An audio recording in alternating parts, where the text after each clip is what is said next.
السلام عليكم، مرحبا بكم في قناة شيف منيرة. اليوم باش نوريكم طريقة تحضير معجون الرمان. المقادير: بالنسبة للمعجون الرمان يلزمنا رمان، ليم قارص، سكر، جيجلان مغسول ومنظف ومقلي، واللوز اختياري انت واش تحب. وتوا في الفيديو نفسر لكم المقادير بالضبط. ونبداو. اول حاجه نغسلوا الرمان، ومن بعد ناخذوا شقاله وناخذوا الرمان كمان هكا، نشقوها بالسكينه على 4 ونحيو الطرف الفوقانيه كالورده الفوقانيه ونحلوها كمان هكا.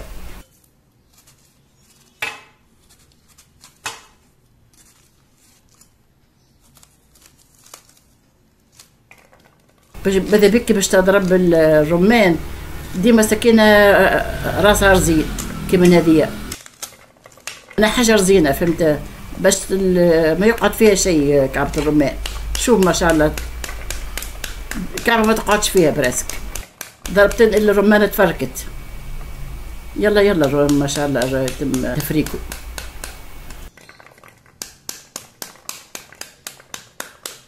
مفيد في السكينه تم يدها رزينه، ولا عندكم حاجه اخرى رزينه ما يسالش تنجموا تستعملوها.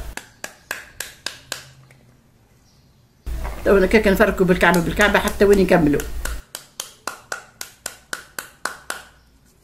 تو نتعداو لاهم مرحله هو الكيل، خاطر الكيل نتاع الرمان ما نجمو نحسبوه كي مفرك، مش كيما تقول انا شريت 20 كيلو رمان صحيح، لا تحسب الرمان مفرك. بالنسبه لي خذيت 3 صحفات رمان ليهم كيلو سكر، كل 3 كيلات رمان كيلو سكر. بالنسبه لي جانو 6 كيلات رمان، معناها باش نحط لهم 2 كيلات سكر. وبالنسبه للسكر ما نحطوش منها من الاول، نحطوه من بعد.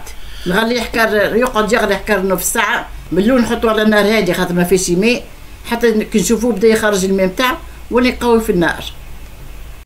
نخليوه حكار نص ساعه ساعه وربع من غير سكر، ومن بعد ولي نزيدو السكر.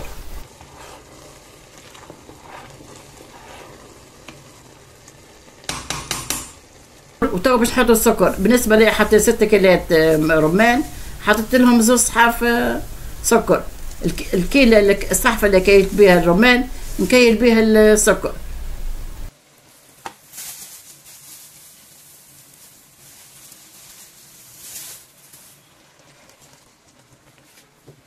ونعصر شطر قارصة.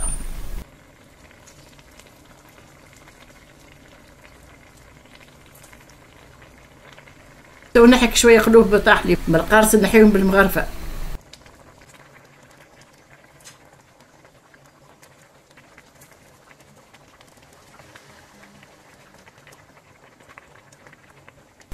ونحركوا كل مع بعضه. وراهو تو كي تحط السكر راه يولي المعجون يولي كي الماء، ما تخافش منه. السكر ذاب يولي منه يعوم بالماء، وما يسالش حتى تقوي شويه في النار من الاول، وبعد كي تشوف المعجون بدا ينقص ولا خليه على نار هاديه حتى وين يطيب.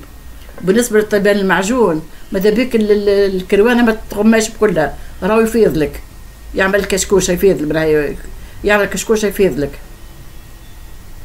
وتو كي تشوفوا غليه بالباهي ويعمل الفراره، هذا بك الزلاله تنحيها بالمغرفه. هذاك منها باش المعجون يصبر لك خير، ويبدل مطعم المعجون الفراره هكيا كان ما نحيهاش.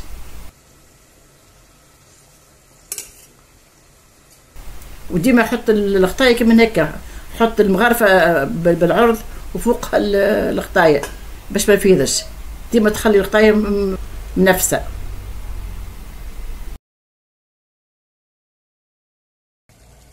كل دريجين ربع ساعه ديما حرك المعجون، ورد بالك راهو يطيش عليك.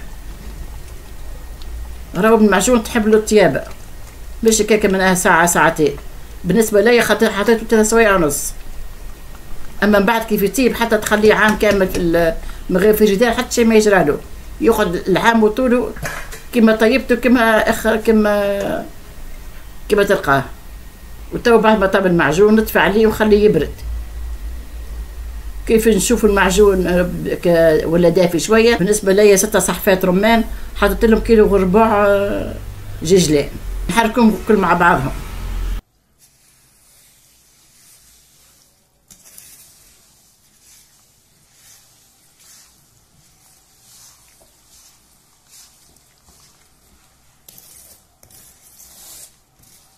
بالنسبه لي المعجون الرمان نخليه عام كامل برا في المارو، حتى شيء ما جرالو، كان كدوبه طيبته.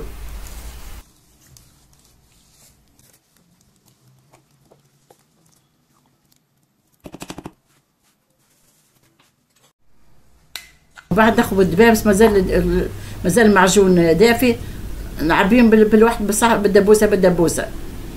ما دام المعجون مازال دافي تعبيه في الدبابس خير، ويقعد هكاك حتى الغدوه من يولي يغطيه، وخلوا الدبوسه هكاك عريانه حتى الغدوه، حتى وين يبرد المعجون تولي تغطيه بغطايته. وبالنسبه للوز انتم واختياركم، اللي يحب يحط اللوز واللي يحب ما يحطش.